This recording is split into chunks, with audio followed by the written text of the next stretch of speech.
మీ అందరికీ మొదటగా నేను క్షమించమని అడుగుతున్నాను. ఎందుకంటే 2018లో గౌరవ ధర్మాన్ని కూడా స్టార్ట్ చేసింది అది మళ్ళీ ఎందుకంటే లెఫ్టిస్ట్ కదా. మళ్ళీ ఒకసారి చెప్తున్నాను, ఈ కాంగ్రెస్ గవర్నమెంట్ వచ్చినందుకు, రేవంత్ రెడ్డి గారు అధికారంలో వచ్చినందుకు, అప్పుడు రేవంత్ అన్నతో పని చేసినందుకు గాను ఒక గిరిజన బిడ్డగా, ఒక లంబాడి బిడ్డగా నేను మీ అందరికి ఇప్పుడు క్షమించమని అడుగుతున్నాను మిత్రులారా. ఎందుకంటే ఇప్పుడు ఇక్కడ ఇంటెలిజెన్స్ మిత్రులు కూడా ఉన్నారు, పాత్రికేయ మిత్రులు, అదేవిధంగా వివిధ ఆర్గనైజేషన్ గిరిజన సంఘాలు, అదేవిధంగా పౌర హక్కులు, అదేవిధంగా మిగతా అన్ని సంఘాలు ఉన్నాయి. కాబట్టి ఒక జనసేన విద్యార్థి విభాగ రాష్ట్ర అధ్యక్షుడిగా, ఒక ఓళ్ళు చేసి గుడ్డగా 3 విషయాలు మనం ప్రధానంగా మాట్లాడుతున్నాం. ఇతను రాజకీయంలో రాకముందు 3 రంగుల జెండా బట్టి సింగమోలే కదిలినాడు. ఎవరికి రాడు సింగం? ఎవరికి? బీదలకట ఆపన హస్తుడైతాడట. బీడు భూములకట వాటర్ ఇస్తాట. కొడంగల్ నీ నియోజకవర్గంలో నేను కదా తిరిగింది 2018 ఎలక్షన్స్ లో ముందు. ఈ సంపద నాయక్ అనే ఒక గిరిజన బిడ్డనికి తిరిగి అక్కడ ఉన్న గిరిజన తండాలే కాకుండా దళిత తండాలు, దళిత గ్రామాలు కావచ్చు, లేకపోతే బీసీ బిడ్డల దగ్గర అనేక మంది దగ్గర మేము పోయినాం కదా. ఇవాళ మీ కాంగ్రెస్ పార్టీ అధికారంలోకి వస్తే మా బిడ్డల పైన అని ఎవరన్నా అక్కడ ఫోన్ మాట్లాడింది, బిడ్డల పైన నీ దమనకాండ ఏందన్నా? తిరుపతి రెడ్డి అన్న నన్ను వస్తే నువ్వు నన్ను అక్కలో చేర్చుకున్నావు కదా, సంపదన్న వచ్చినావా అని. ఏం రేవంత్ అన్న ఇదే నా నీ పద్ధతి? ఇదే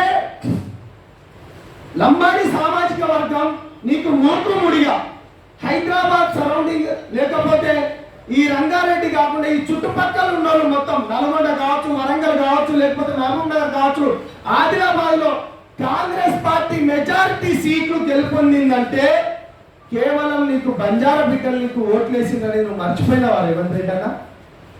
నీకేం పాపం చేసిందన్నా? గర్భవతిని అని కూడా చూడకుండా వాళ్ళ భర్తను ఇవాళ నువ్వు లాక్కొని పోయినావన్నా.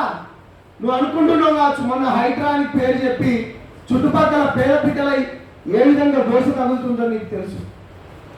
అంటే నేను ఒక రాజకీయ పార్టీలు ఉన్న లేక నేను అడుగుతలేనన్నా, నేను ఒక నేను ఒక విద్యార్థి నాయకుడిగా నేను అడుగుతున్నా.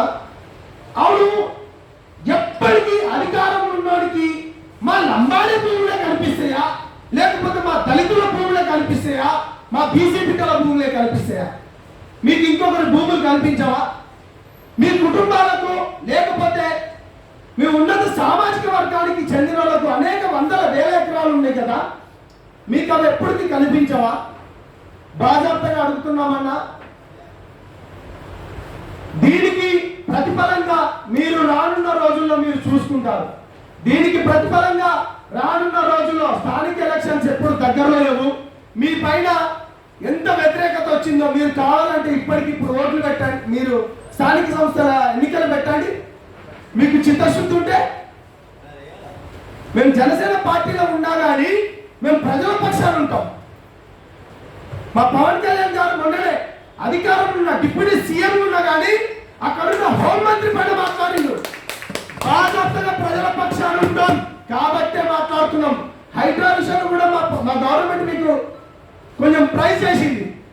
కానీ ఇవాళ నేను అడుగుతున్నాను, ఒక జనసేన విద్యార్థి విభాగ రాష్ట్ర అధ్యక్షునిగా, ఒక గిరిజన బిడ్డగా దీన్ని నేను పూర్తిగా ఖండిస్తున్నాను. మీకు మా గిరిజన భూములు కనిపించినాయా? రానున్న ఎన్నికల్లో మీకు ఎటువంటి గట్టి దెబ్బ తగలబోతుందో మీరే చూస్తారన్న.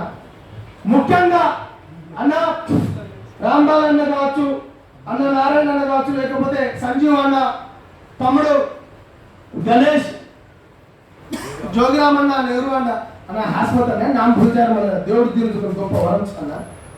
నేను ఒకటే చెప్తున్నాను, మిగతా సంఘ నాయకులందరికీ మనం వచ్చినామా కూర్చున్నామా అనేది కాకుండా ఇది ఈ సమయానికి ఇర్రెలవెంట్ కాకపోయినా దీన్ని మనం మాట్లాడుకోవాలి. ఇవాళ బీసీ బిడ్డలు అందరూ ఏకమవుతున్నారు. ఆల్రెడీ దళిత బిడ్డలందరూ ఏకమైనరు. ఎందుకంటే మాల మహానాడు పేరుతోని లేకపోతే మాదిగ మహానాడుతోని వాళ్ళ దాంట్లో గొప్ప చైతన్యవంతం వచ్చింది. బీసీ బిడ్డలలో కూడా చైతన్యవంతం వస్తుంది. మనం మాట్లాడుకుంటూ పోతున్నాం. ఇటువంటి రౌండ్ టేబుల్ సమావేశాలు ఎన్నో జరుపుకుంటూ పోతున్నాం. మనం రొమ్ములు తీర్చుకుంటున్నాం, జబ్బలు కొట్టుకుంటున్నాం, భుజాలు కాలర్లు ఎగరేసుకుంటున్నాం. మనకి ఇన్ని లక్షల మందిని దయచేసి చేస్తున్నా చినికి చినికి వాళ్ళ పెద్ద తుఫానుగా మారుదాం. మళ్ళీ కూర్చుందాం మనం. కూర్చోవాల్సిన ఆవశ్యకత ఉంది. పార్టీలన్నీ పక్కన పెడదాం. పార్టీలు ఎవరి పార్టీలు వాళ్ళకుంటే, ఎవరి ఎజెండా వాళ్ళకుంటాయి. ఇవాళ నెహ్రూ అన్న బీజేపీలో ఉన్నాడు, రాంబాల్ అన్న ఇలా బీఆర్ఎస్ లో ఉన్నారు, అదేవిధంగా సంజీవ్ అన్న కూడా ఉన్నాడు. నేను కూడా ఒక పార్టీలో, ఇక్కడ అనేక మిత్రులు, అనేక మిగతా పార్టీలు ఉన్నా కానీ జాతి ముఖ్యం ఇక్కడ. ఎందుకంటే మనకు మిగతా దాంట్లోకి మనకు ఎవరు చూసుకునేటోళ్ళు లేడు. ఎందుకంటే దగ్గర 50 లక్షల మంది జనాభా ఉన్నాం మనం, ఈ చుట్టుపక్కల ఉన్నాం. కాబట్టి దయచేసి చెప్తున్నా, ఇవాళ నిజ నిర్ధారణ కమిటీ ద్వారా బాజాప్తగా పోవాల్సిందే. మీరే మాకు, మేమేం కాదు, మీరే మాకు ఏదైతే ఉందో ఆ సెక్యూరిటీ ఇవ్వండి. అక్కడ ఏం జరిగింది, ఏమి ఇవాళ ఎక్కువ శాతం లంబాడి బిడ్డలే అరెస్ట్ ఎందుకైనా కావాలని రాజకీయ పార్టీల ముసుగులలో. నాకు ఒక డౌట్ ఉంది, మీరు కూడా ఆలోచించాలన్నా. మీరు ఒక లా డిపార్ట్మెంట్ లో ఉన్నారు కాబట్టి, మీరు ఒక లాయర్ 25 సంవత్సరాలు ఉన్నారు కాబట్టి నేను అనుకుంటున్నాను అక్కడ శాంతియుతంగా ఉద్యమం జరిగేదాకా కాంగ్రెస్ పార్టీ కార్యకర్తలే కొంతమంది పంపించి దాడి చేసి అనుకుంటున్నాను నేను. అదెందుకు జరగలేదు, అదెందుకు కాలేదు? శాంతియుతంగా 6 నెలల నుంచి గిరిజన బిడ్డల ఉద్యమం జరుపుతుంటే అరే బిడ్డ ఇట్లా మాట్లాడతలేదని చెప్పి ఒక మెజిస్ట్రేట్ హోదా ఉన్న కలెక్టర్ ఒక జిల్లాకు బాసైనోడివి నీకు తెలియదు అక్కడ కావాలని చెప్పి సినిమాలు అదేదో రంగం సినిమాలు ఉంటాయి కదా, స్టేజ్ పైన వాడు ఒకడు ఉంటే రాళ్ళు ఇక్కడ నుంచి నువ్వు కొట్టరా, ఇక్కడ దీన్ని మొత్తం విచ్ఛిన్నం చేయడానికి. ఇవాళ తమ్ముడు అక్కడ కొడంగల్ నుంచి వచ్చిన, గ్రామం నుంచి వచ్చిన రాజేష్ చెప్తాంటే భార్య బిడ్డలు, తల్లి బిడ్డలు అందరినీ వదిలేసి ఇవాళ పొలాలలో దాక్కునే పరిస్థితి, దౌర్భాగ్యం ఎందుకు వచ్చింది? బెట్ట అబ్బి ఎట్టై సాంలో మరి యాడి బాపుతాం, కొన్ని కత్తిగా చదువుకొని సిగ్గురా కాడవుతాం. ఇవాళ ఓట్లు వేసినందుకు ఇవాళ మీరు అడగండి, ఏం తిరుపతి రెడ్డి అన్న నువ్వు కూడా మా బిడ్డలానికి ఇట్లా భయపెడతావా అన్న. మంచి పద్ధతేనా ఇది? బాజాప్తగా అడుగుతున్నాం. నిజ నిర్ధారణ కమిటీ ద్వారా మనం వెళ్ళాల్సిందే. మళ్ళీ ఇటువంటి చర్చలతో పాటు బీసీ బిడ్డలు బీసీ రాజ్యం ఎట్లనో, దళిత బిడ్డలు దళిత రాజ్యం ఎట్లనో, గిరిజన బిడ్డలను కూడా మన రాజ్యం మనకు కావాలి. నువ్వు మాకు ఇచ్చేది ఎందురా, నువ్వు మాకు ఇచ్చేది? బిడ్డ బాజాప్తా చెప్తున్నాం, మా బిడ్డలను ఒకటి కాకపోతే 2-3 సార్లు వాళ్ళని మేల్కొల్పుకుంటాం.